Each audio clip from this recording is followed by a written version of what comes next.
What's up, everyone? Welcome to the Hello Hair Pro podcast. My name's Todd, if you don't know. Here with my wife and business partner, Jen. Hello, hello. What's up? What's up? And today, we're going to dive into some customer service chat. Yep. A little chat, if you will. Yeah. Happy Monday, everyone. Thanks for tuning in. Happy Monday. Yeah, Mondays are cool. So before we get into customer service, Jen, you just got back this weekend from a trip.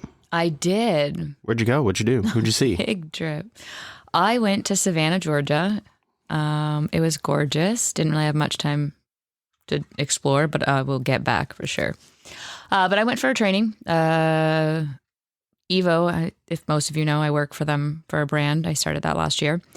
And had the opportunity or the invitation to join an elite group to basically help the brand grow. They're growing really fast and they need more educators on their team at a different level. And I was invited to try out.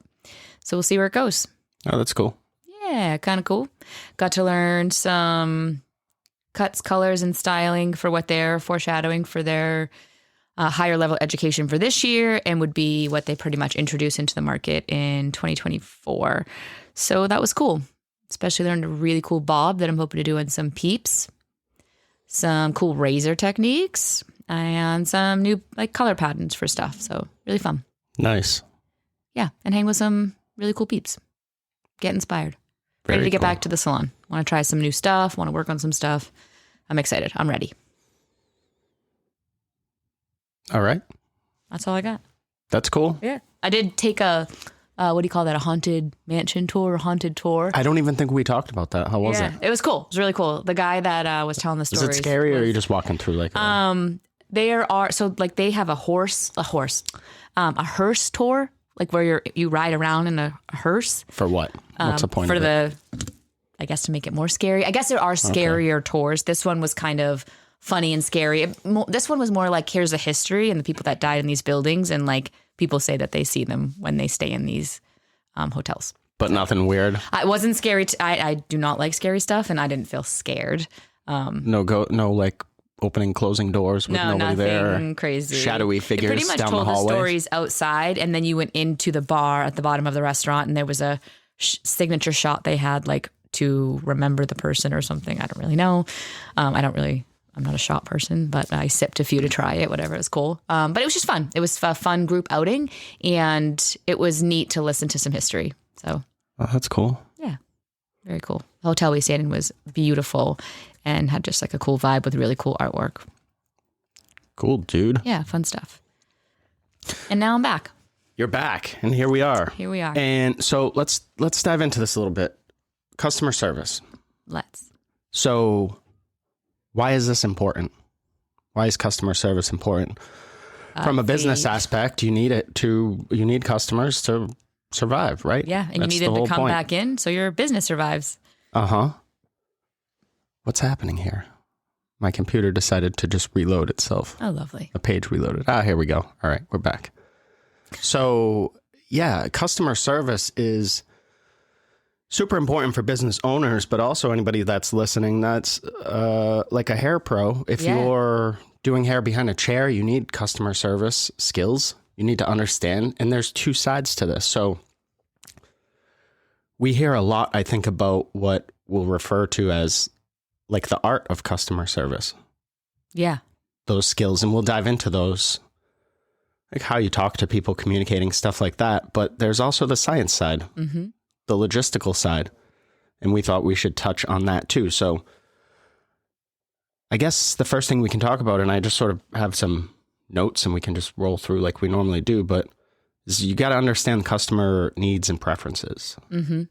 What does the customer want? That's a really good freaking starting point for any business is what does the customer want? I like when you say like, what problem can you solve? Because they're going to list out maybe everything they want, but out of that, you can almost sort of narrow that down to like, what's the biggest problem that they're trying to explain to you and how can you solve that? How can you solve that? So, but how can you get that information too? There's a lot of different ways. Like, so we've done a lot of different stuff in the past, and there's still a lot you can do. So, for example, you could, on the science side, you could use things like maybe a survey. You could blind survey. Surveys are a huge help, especially if they are like anonymous, because people will fill them in. They'll be more honest. Yeah. You could, if you were like a larger company or you had multiple locations or whatever, you could do like something like a focus group where you bring people in and you show them different things or you do different things and then get that feedback from them. I've never done anything like that. No. When I worked for but it would be my cool. first salon, corporate, and they had like secret shoppers that would come in and get their hair done. You never knew, but right. That's another way. They had 33 different salons, right, or more. So that's insane. Yeah. But figuring out what the customer wants, figuring out what, like you mentioned, what problem you can solve for the customer is huge, because everyone has a problem. My hair is too long. Solution: I can make it shorter. Let's get it. Yeah. You know what I mean? Or they have trouble with styling or whatever. You can go through a million different. I think the other part too that really, I guess, makes the customer experience special, might make you stand out, is reading the client when they sit down. There are those clients that want to be chatty and they really just want to talk about themselves. So this is more, I would put that more on the art side. Okay, we'll get to that then. Yeah. I'll go on my art side because that's how I look at it. Yeah. You're the science guy. No, Bill Nye is the science guy. That's awesome. So definitely, so as we move through, like talking about customer service, processes, systems, whatever the fuck you want to call them. Really important. It's important. So it needs to be, say, for example, you're doing a survey. It needs to be clear. Like the things need to be clear. You have to communicate through, I know I just said communication was the art side, but when you're sending somebody an email, say survey, everything's got to be like crystal freaking clear for them. And then you want to standardize everything so that everyone's getting the same options. So everyone is understanding the same thing. It just makes it a lot easier. Well, then the data that you collect from it, you actually can use. Yeah. And then, so that's what I was going to go to next is like, what do you do with that information? Right. Now you have to, I think this is a big part. And the reason that I wanted to stay on this like science side of this for a second is you're going to be tempted to, so if you identify, say there's 5 major things that you can do, opportunities that present themselves, you have to be able to look at those objectively because you're going to pick the one you want to be the most popular. You're going to put your bias into it, and you can't do that. Yeah. It would take away, I mean, you can do it. It's your business. You can do what you want. But if you have 50 people telling you, if you offered this, I would take it. There's an opportunity. Now, if you have 2 people that are like, if you offered this, I would do it. And you set up this whole thing, you know what I mean? You change your I've business. been wanting to offer that, so that's great. No. Yeah, you have to be able to look at objectively at the data. And you, honestly, you should hope that you get some negative feedback. If you get all just like, everything's great, nothing is everything's great. So that negative feedback really can help you grow your business, like, and make it way better. Embrace that shit. Yeah, I used to struggle with that back in the day. I don't now. I don't look at it even as negative feedback. Feedback is feedback. Yeah, it's going to help you. Or it's not. I have no intent on making every single person that walks through the door 100% happy. You can't. It's not possible. You can try, but you're not going, like, I'm not saying don't try to make everyone happy that walks through the door. I'm just saying that I'm smart enough to realize that not everyone is going to be happy. Right. And it's not always going to be your fault. If you get a bad review or you get negative feedback, it's not necessarily like a reflection of you. You didn't necessarily mess something up unless you mess something up. Right. But you know what I mean? Like if somebody just doesn't like the aesthetic of your business, too bad. Too bad. What are you going to do? Change it for everybody that walks through the door? They should be going somewhere else next time. Right. If it's not their vibe, it's totally cool. It's not their vibe. All right. So if you're working with a team or if you're in charge of a team, those systems, customer service systems, are going to help you a lot too, because you need a standardized sort of way for things to be dealt with. I don't have an example off the top of my head, but I'm sure you can think of one if you're listening. Yeah. Whatever. Let's or move like on. what we do With what? I just for said customer service with our team.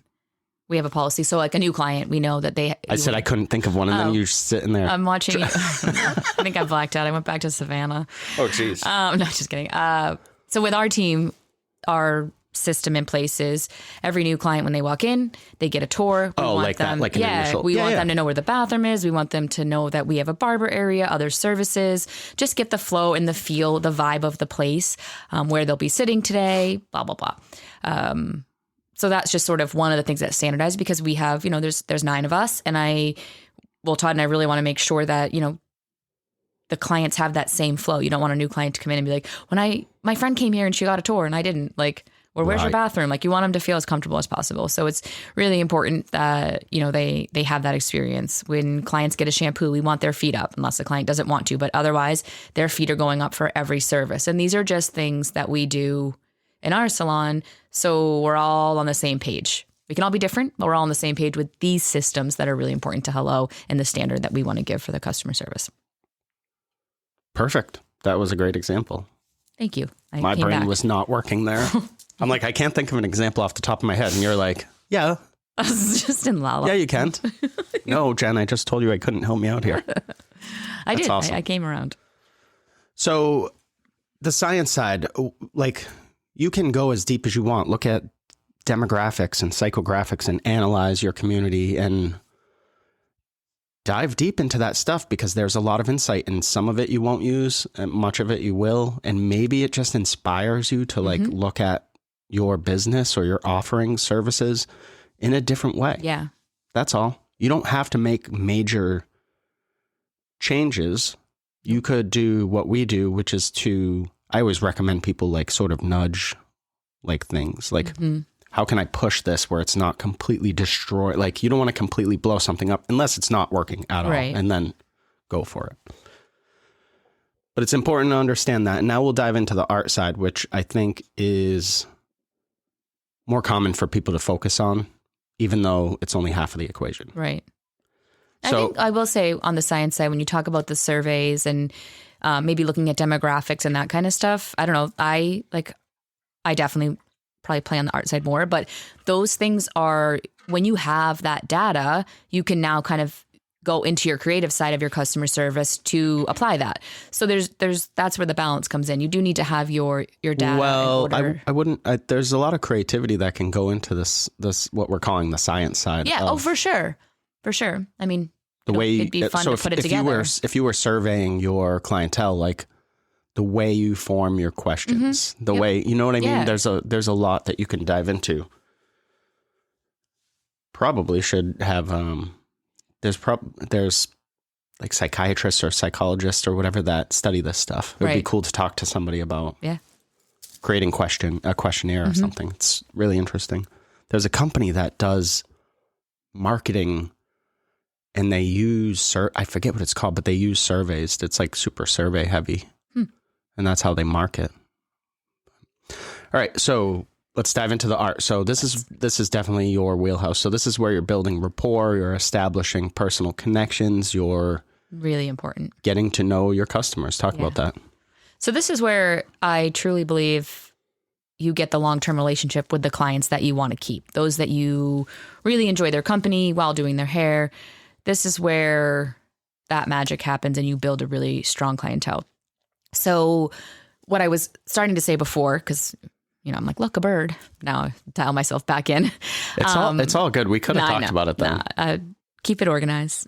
I'm working on it. It's just read your client, even if you've known one for a long time and you're used to always talking about life back and forth. But this day they come in and they're just all talking about themselves. They're still your client. So they rank over whatever you want to tell them. So if they're having a day and they just need to you're their therapist, just let them do that and sit on the back seat.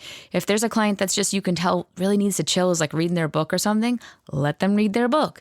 If there's that client that really does enjoy talking about their life and your life together. Totally indulge, but know the difference. And then I always say, and protect a little. Sometimes it's easy to forget, like they're still your client, and you start talking though about like how you broke up with your boyfriend or how you're mad about this or you did this. Remember, when that client comes back in 6 to 8 weeks, they're going to want to still talk about that boyfriend breakup, and you're over it and you don't want to because you overindulged. You shared too much. So there's a fine line about making a relationship, and you can still be connected, but I would draw a line on a part of your personal life so it doesn't go too heavily on that, so that you can just protect part of that. My clients sometimes think they know me so well, and they know me well, but not so well. Like I don't overindulge on a lot of things. I just keep it more surface, and I still feel very connected to them. But I think it's important to just kind of take in what they're saying. And when they come in like, oh, how was your dog? Oh my gosh, like really bring it back to them and some personal pieces. For some people, that's not something they can remember in their head all the time. So you may need to make notes. Our system has a place where you can make client notes. So maybe that's how you remember certain specific things about each client when they tell you those fun facts. I just remember it because it's a wacko thing of my own. I don't even know how. And it's fun for me. But I think trying to really connect to that client on a level that is more than just about hair is part of where you will start to retain them. I've had clients now for 23 years, my whole entire career, from when I even sucked at doing it. And I think it was just because we connected and they enjoyed coming in. And so for me, it's like we're just hanging out and I get to do cool shit with their hair. I like what you touched on towards the beginning of your little speech there. You need to make it about other people. Mm-hmm. I've seen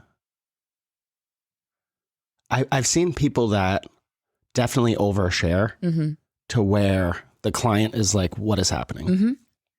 I don't care. I've had to say to my staff at times, like, do you hear how you just sounded with your client? Like, what do you mean? I'm like, this is what you were just talking about. And they're like, oh, I sound like an asshole. And I'm like, you also totally made cool. it about you. Right. I'm like, just. And you are there to serve the customer. It's customer service. Yeah. You're providing a service to the customer. Yeah.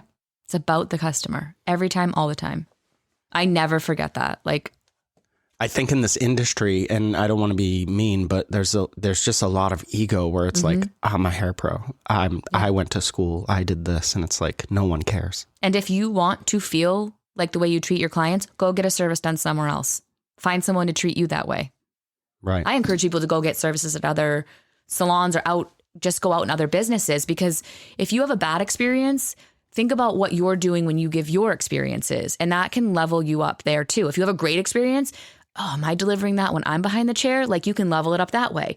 Both will help you give your client a better experience. For sure. I think it's difficult for us, all of us, to like do what you just said. Like, do you realize how you just sounded? You know what I mean? Like, Yeah. Do you realize what you look like? When is the last time you took note of your body language, for example? Like, that stuff can be really off-putting and you aren't even aware of it. Correct. So if you want to step up your customer service, start to look at things. We have somebody that we work with mentoring, and I don't remember the exact details, but I think you told her, like, sit in your chair and look.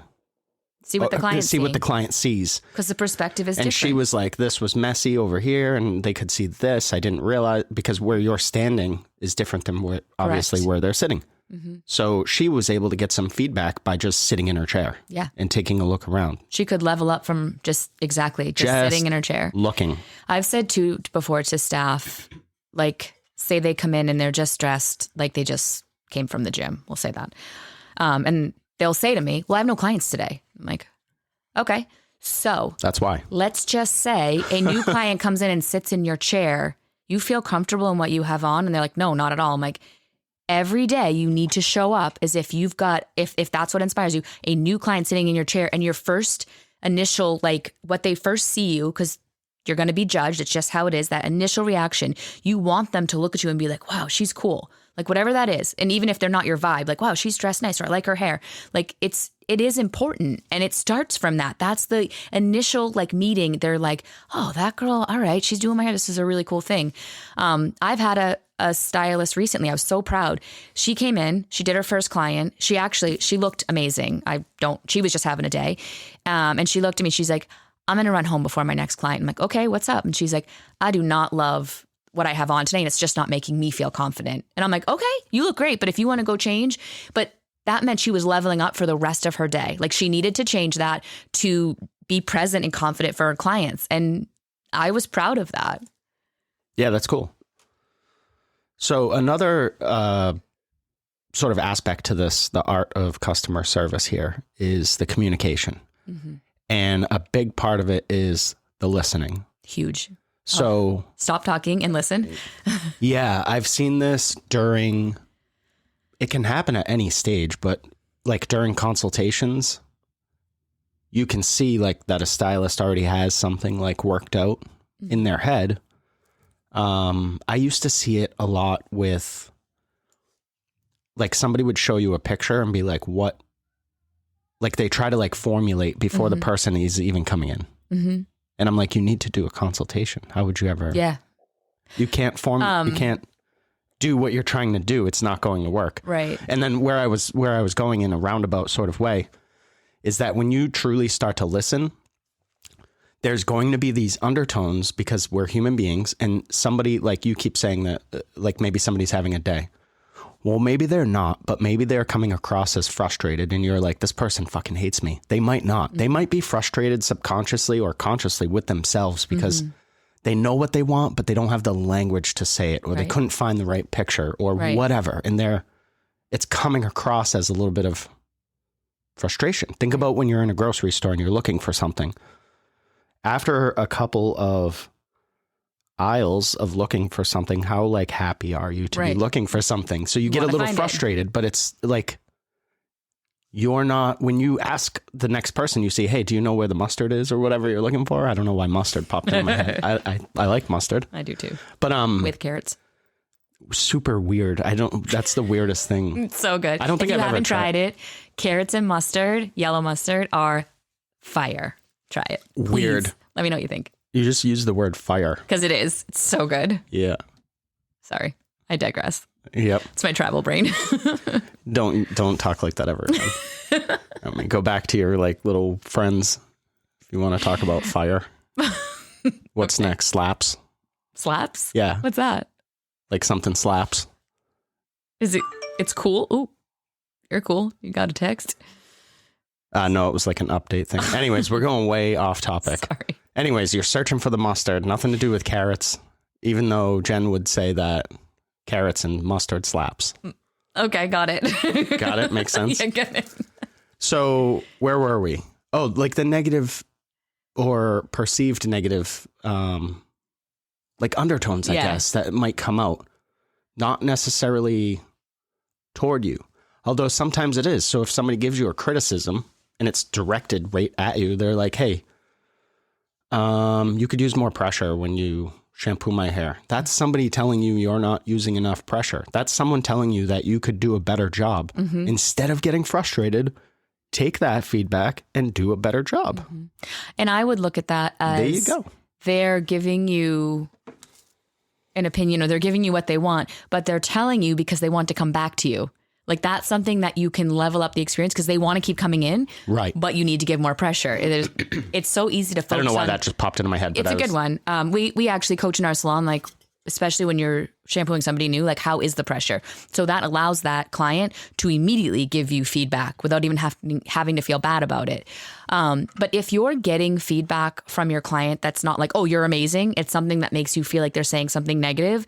Generally, people are giving you that feedback because they care. And it's kind of one of the things they're looking for in their experience so they can keep coming back to you. So you should roll with that and really enjoy that that's coming your way.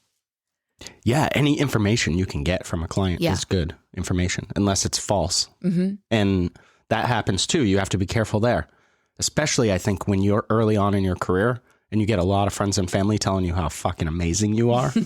You're not amazing. No, you're a baby. You just started. You're not a toddler in your new world. Yeah, you're not even close. You're not even good yet. Yeah. You're probably pretty bad. But I've seen people that allow that to take over their mindset, and they do nothing else. yeah, they just start their career and then they're like, but I'm awesome. Right. Like I'm amazing. And probably what your family means is that you're better than what they expected. And so there you are. Well, they're just your friends and family and they feel like they're obligated to say that. Or they don't know because you've been doing their hair and you're not very good. So they're just used to it being sucky. No, I'm just kidding. You know, it's you. When you start, though, like I remember being in school, like you're not good. No. At all. So you have to rely on these other things and you can't let the fact that some people, and I see this and it's hilarious to me that these people, like they just can't control their ego. Right. They just let their ego. And this is where they have a couple of maybe friends in the hair industry and you want to support everyone. So you're constantly getting feedback of how awesome you are. And it's like, you've got to be able to dial that in and be like, you know, maybe I'll be good at this, but I've got to step up or I want to actually impress these people. Yeah. Be realistic on that one. I think, you know, as a new stylist, when people will say like, you know, what do I need to work on? I'm sure there's a whole list of what you need to work on. But I'll say to my staff all the time, like when a client sits in their chair, you no longer can work on your skills or your technique. That client is sitting there. There's nothing you can do except arrive with the skill set you currently have. You're going to learn from this experience with this client and you can then, you know, figure out, wow, I really need to work on X, Y, and Z. And then you can do that after. But what you can do with that new client is you can bring them the best customer experience that they've ever had in anything, in a salon, wherever they've gone. If you give them that, then wherever your skill set lies, which you can work on, they won't even be thinking about it. They'll be thinking about that beautiful shampoo, how you treated them, how you made them feel, and they will come back. And that will give you time to work on your skill set. That's how important the customer experience is. I like that. Let's talk about that a little bit more. So the part that I like the most is that you cannot improve your skill set. When a client sits down and they want whatever, their hair lightened, for example, just grabbing a service out of the air. Your ability to lighten hair is your ability to lighten hair. That's it. So you're going to have to go through that service, lighten their hair. To the best you can with what you have today. Yeah. And learn from that experience. Right. Be thankful you have somebody there that's allowing you, not only allowing you, paying you. To work on their hair. To work on their hair, but also to learn. You should be learning and take the feedback. I dig that. That's very cool. Yeah. Because, you know, as a new style, as anyone, but mostly new stylists, and we have a lot in our salon, they're nervous. So when they're you know, they're like, I have a new client. Normal, so by nervous. The way. Yeah. Normal. So that's the conversation I have with them. Like I just said, like the experience level is where it's at. I want you to focus on the experience you're going to give the client because that's what you can work on through that whole entire service. The other stuff, it is what it is for today, and we'll talk it out after.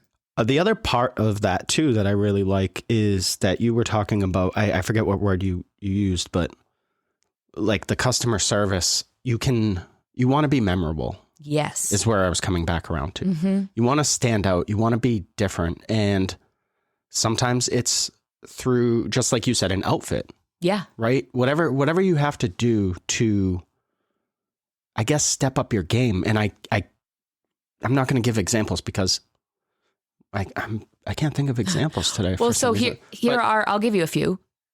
Okay. So it could be that most often when a client goes into a salon, most people are not dressed up well. They're not doing their hair. They're not doing their makeup. And they might be asked a question, an opinion on hair. Like, you know, what are the trends with my hair? Like, I don't know, look online, or I don't know, everyone's got bangs. Like, it sounds like you don't give a fuck. And now you look like you don't give a fuck. And those things do not go over well. So if you are dressed up, whatever your style is, you don't have to dress like I dress. I don't care how you dress. Whatever your vibe is, there it is. And then when that client comes in and they're like, the usual, be like, you know what I just saw last weekend? There's this trending for hair just like yours. Like, it's just this added layer. And they're like, oh, you care about my hair? They might be just saying it's just the usual because they don't know what else to say. But if you bring in some new information, you look great, you look whatever is the vibe you want, that is that experience the client's looking for. Yeah. So I'm hesitant because everyone has a different customer base. Right. To use examples. So, for example, I think one of the laziest things that somebody can do is just be like, so are we doing the same? Like you just brought up. Yeah. Now, There are, I'm sure, like barbershops where guys come in and they want like a 10-minute haircut. Just cut it. Yeah. So that's not what I'm talking about specifically. That's but if you go into like, that's not a consultation. Right. At all. I think even if you show up with enthusiasm. So it might be Susie who you see every 4 weeks, but like, Susie, how was that haircut last time? Yeah. What are we doing today? Yeah, there's so many. This is why I was like, I'm not going to give examples because you can go down a rabbit hole for hours. But yeah, enthusiasm is a huge one. I say that all the time. I get caught up in excitement. I don't know why it's so, I'm sure a lot of people are like this, but you could be telling me about any topic. If you're excited about it, even if I don't give a shit about the topic or it's not my favorite, unless I don't want to talk about it, like unless I'm like, I can't talk about this anymore. I get excited. I find myself getting excited. I'm like, tell me more. Right. Like Grease. So like Marley, our son he's doing, he found like an app to do a family tree. Yes. And I'm like, family trees aren't my thing. Me either. But he's so excited. He's so freaking excited. He's like, look, you can zoom out to all this and this is this side of the family and this is this side. And I'm like, oh, that's pretty cool. Yeah. And then I'm like, wait, no. I didn't think it was cool. Now I'm cool. Yeah. Now it's cool. They do annoy me, but when he gets excited, even I'm like, okay, all right, I'll help you. Yeah, for sure. All right, where are we going next? I think we can wrap up with talking about maybe some best practices. Sure, I love that. So just if you're out there and you want to step up your game, try to look at your space, look at your salon, look at even just your chair. If you're an employee, like how can you create an inviting atmosphere? How can you make it so it's like warm and inviting? That might be a good first step.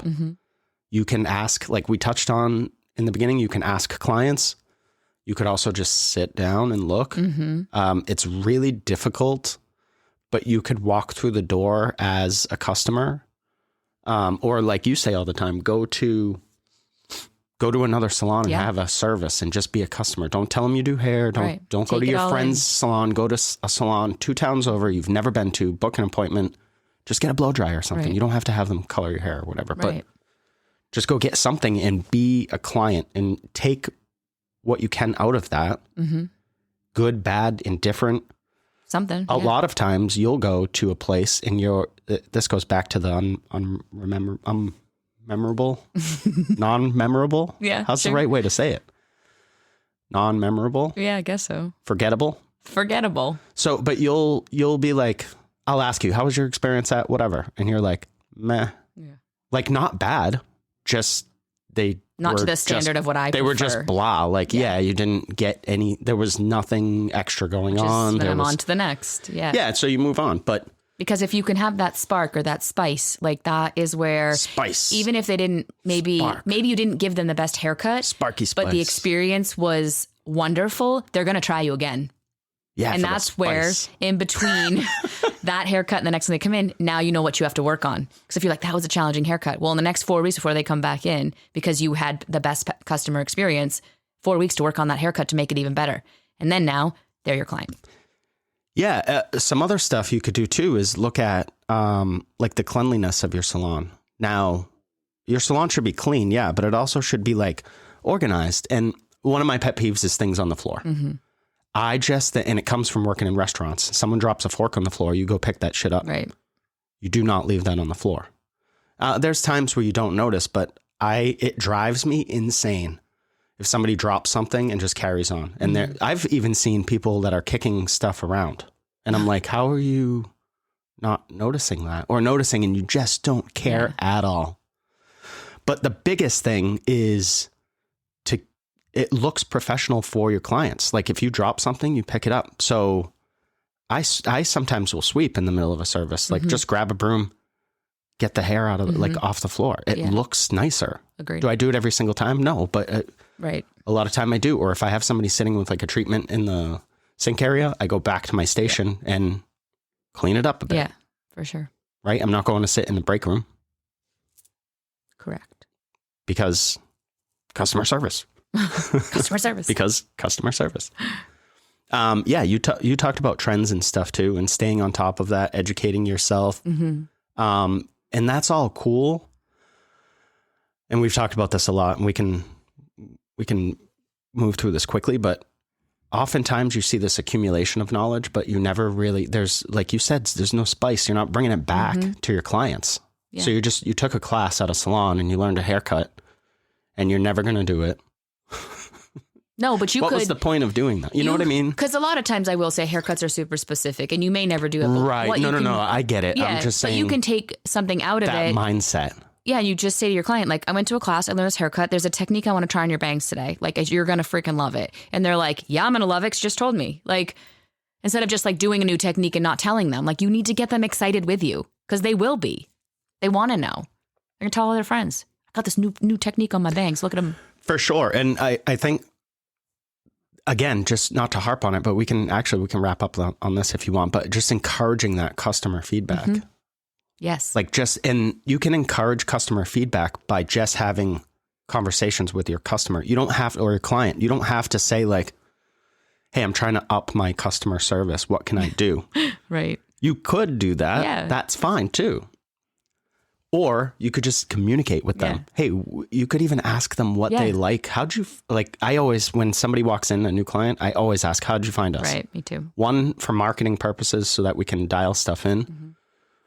But two, because you want to know, like, you want to start the conversation about gathering information about a person so that you can better service them. Mm-hmm. For sure. All right. This episode was brought to you by Ping Pong. Ping Pong. Ping Pong Design and Marketing. If you want more clients to fill your salon, reach out to Chris and his team at Ping Pong. You check the show notes and definitely do that because he will help you a lot. And where are we? Are we done? Done. All right, we're done. Let's get out of here. Try some carrots with some mustard. Carrots please. And mustard. Slaps. I'm going to slap your head. Have a great day. Yeah, enjoy your Monday or whenever you're listening to this. Holler at us if you need anything. We're here to help. Yeah, reach out. Bye.